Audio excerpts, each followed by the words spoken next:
we're not just even merely surviving in 2013, we're thriving today because of the fact that our ancestors wouldn't give up those things that were important to them during the mission system and afterwards. In 1816, October 4th, is the feast day of St. Francis of Assisi, and the native people are in their traditional dress. We have Europeans documenting native peoples dancing in traditional costume, traditional regalia, feather headdress, skirts, all these wonderful things. And if you look close to the drawing, you see the two padres standing by the gate watching. So it's not like this was done unsanctioned, as it were. So, okay, you kind of figure out, well, what's going on here? So then you go back into the literature and you read the padre who's living here at the time as native peoples are coming in. And the padre writes, in the native world, in the Indian world, we are told by our Indians who are coming in that the most respected person in community was the person responsible for taking care of the dance regalia. And that person held it. And when that person decided it was a reason for us to dance, he or she would pass out the regalia. So the padre writes, and the native peoples has transferred this devotion of leadership to the padre. Because as they come into the missions, they present their regalia, their feather headdresses, their skirts, and their whistles, and their flutes, and all these other items to the padre to care for. I say, let's read between the lines. These native peoples knew that if they gave it to the padre, they would pump up the padre. Anybody would see how they like me. I'm such a do-gooder. And he won't destroy the stuff. And then when our bona fide do-gooder feels good, he'll let us dance. Now you go through the records and you look at the dates when we have records that the padres said, Indians, go ahead and dance. And oh, by the way, here's your traditional regalia.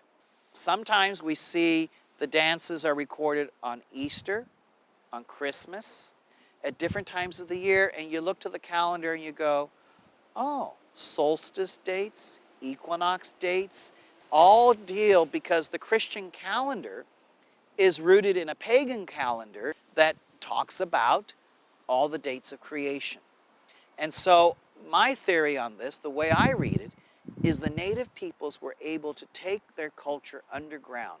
They found ways to literally fool the priest. And they were now, when they were dancing, if there had been 20 baptisms that day, maybe they were providing traditional initiation rites.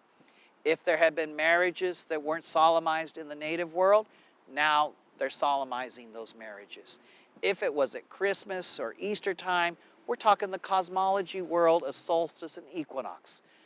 And the native world is connected to those religions or to those moments in our life.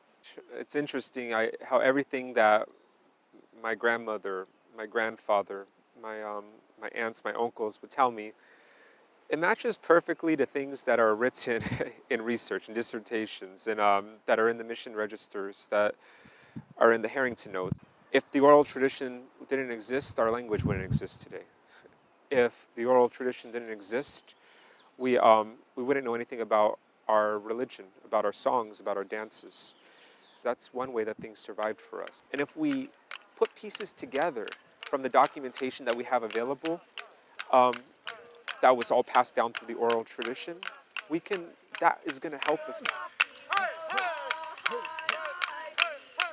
Well, we've been here on record 13 to 14,000 years, but our people, our stories run from the beginning of time. We call them creation stories. You know, change was something strange to our people. Over the hill in the Ukiah Valley, they had it really hard because the Spanish had hit their people, and the stories our people heard, and I heard this through my great-grandfather, who heard it through his family. And he told me that over on the other side of the hill, in the Ukiah Valley area, the Spaniards had hit the people and had taken everything that they had. They almost left them with nothing. They beat them for speaking their language. They took their husbands and hung their husbands. They'd take their children and take them away to missions. And it didn't stop, because then again came boarding schools, and the children were taken off to boarding schools.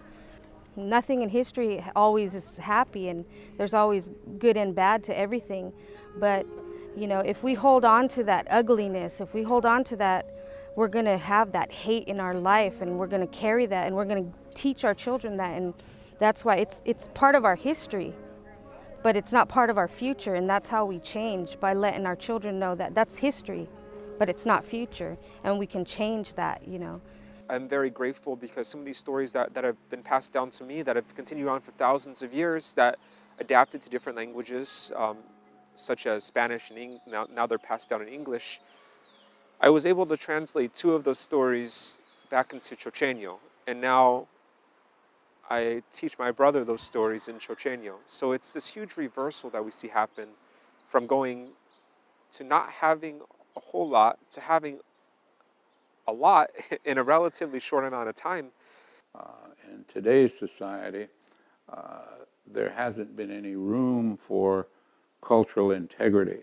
It's coming about, but I think we have to put that cultural integrity responsibility in the hands of young people. Right now, we don't have, in my opinion, the dances back as I would like to see them back yet. That doesn't mean we can't have them back in the future. And when I see my little brother, for an example, when I walk in the house and I see him speak to me first in Chocheño, when I see him do these things, and I see like this next generation aware in ways that I wasn't aware as a kid, we wouldn't have any of this if it weren't for our ancestors continuing on these stories. It would have been, so to speak, easier in some ways for them just to let them go and continue on with the Spanish ways, but they didn't. And it's a good thing that they didn't, because I always think of how I see my my grandparents. You know, they're these proud, stubborn people, and that gives me a lot of hope, because I know that that's how my ancestors were also. These stubborn people, and they're stubborn for the right reasons, because they refused to give up these things that were sacred to them, that were important to them, and they kept them going. So that's where I'm saying, as oppressed people, as we know this in any culture in the world, when oppressed, people take their traditional items, their traditional ways, their traditional rituals underground, and you protect them. They're secret now, and you share them privately in the house, but not in public. And then when the time of liberation comes, it all comes back. And that's what I believe as we have our oral tradition. We know the dance rituals, we know some of the prayers, we know an understanding through our stories of creation, of all the creatures that were involved. The native peoples, the religion, spirituality continue today because people kept it with them. They never let it go.